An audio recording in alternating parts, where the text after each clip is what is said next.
Hello and welcome back to my new video. It's me Dharmendra Shah from Ganpokra Health First. सम्पूर्णमा नमस्कार. म धर्मेन्द्र शाह गणपक्रा स्वास्थ्य चौकीबाट आजको यस भिडियोमा म तपाईहरुलाई पाम्स B2 मा माग फारम अनुसार औषधिको हाफा कसरी बनाउने तथा माग फारम बाहेकको औषधिहरु कसरी थप्ने भनेर देखाउन गइरहेको छु। त्यसको लागि क्रोम ब्राउजरबाट मैले लगइन गरे र हामीलाई फर्स्टमा पाम्स B2 को वेबसाइट ओपन गर्नुपर्ने हुन्छ। त्यसको लागि पाम्स B2 मैले लगइन गरे। अब पाम्स B2 लगइन गर्दाखेरि हामीलाई फर्स्टमा चाहिने भनेको स्टोर किपरको आईडी हो।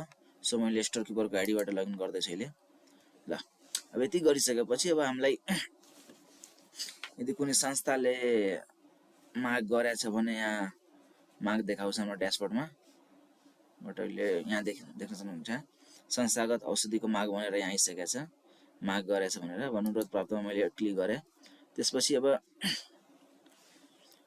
यहाँ प्लसमा मैले क्लिक गरे। त्यसपछि अब यहाँ अनुरोधकर्ता संस्थामा हेर्न सक्नुहुन्छ कुन संस्थाले हामीलाई माग गरेछ भनेर सिमलचौर आधारभूत स्वास्थ्य केन्द्र भनेर छ। यहाँ क्लिक गर्ने बित्तिकै त्यो के औषधिहरु माग गरेछ यो यहाँ आउँछ है। त्यसपछि मानवमूल्यले प्यारासिटामोल ट्याब्लेट माग गरेछ है।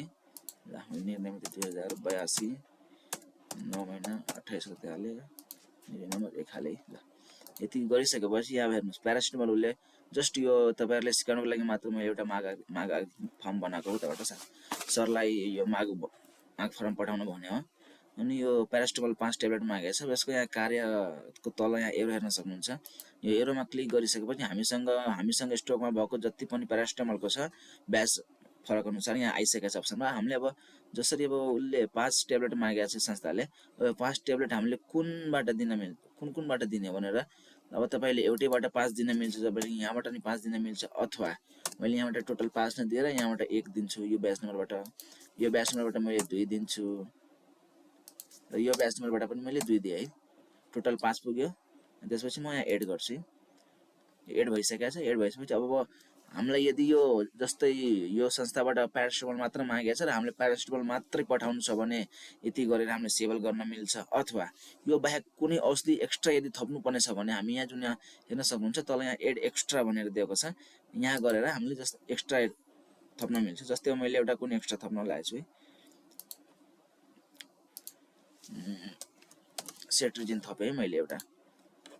ल सेट्रिजिन मैले बडी हैन जस्ट 5 ट्याब्लेट मात्र थपे। ल एड गर्दै। अब यति आइसकेको छ हाम्रो। यहाँ प्यारासिटामोल आइसक्यो, सेट्रिजिन त्यसपछि सेभल गर्ने हो। सेभल गरेर अब यस गरे मैले। यति भइसकेपछि अब यसलाई मैले फरवर्ड प्रोसेस त्यही हो सबको फरवर्ड गर्नुपर्ने हुन्छ एप्रुभलको लागि। फरवर्ड गर्दाखेरि मैले यहाँ स्वीकृतकर्ता हाले स्वास्थ्य शाखा यति लेखिसकेपछि मैले यसलाई फरवर्ड गरे। अब यहाँ फरवर्ड भइसकेपछि मैले अब यहाँ एप्रुभरको आईडी लगइन गर्नुपर्ने हुन्छ। एप्रुभरको आईडी लगइन गरिसकेपछि हेर्न सक्नुहुन्छ हस्तान्तरणमा एउटा प्राप्त भइसकेको छ अनुरोध प्राप्त। मैले यहाँ क्लिक गरेर यसलाई अब पहिले प्रिभ्यू गरेर देखाउँछु तपाईहरुलाई के को हाफा बनाउन लागेको छ। यहाँ प्यारासिटामोल छ, 3 वटा ब्याच फरक छ भएर 3 वटा प्यारासिटामोल र सेट्रिजिन भनेर टोटल आइसकेको छ। यहाँ हामीले अब यहाँ हेर्न सक्नुहुन्छ। अब यसलाई म के भन्छु स्वीकृत गर्ने है। यहाँ स्वीकृत भइसकेपछि यो हस्तान्तरण फार्म मास्टर एप्रुभड भइसकेको छ। यसको अर्थ के भने अब यो औषधि वहाँ त्यो संस्थाले जुन औषधि माग गरेको थियो प्यारासिटामोल प्लस हामीले यहाँ एक्स्ट्रा थपेको सेट्रिजिन यहाँबाट हाफा भइसकेको छ। त्यो औषधिको हाफा त्यो संस्थामा पुगिसकेको छ है। यसरी हामीले अब माग फारम अनुसार मागेको औषधिको हाफा तथा त्यसमा एक्स्ट्रा केही थप्नु पर्यो भने यसरी नै गरेर हामीले स्टोर किपरबाट त्यो हाफा बनाउन सक्छौं है। Thank you so much guys for watching.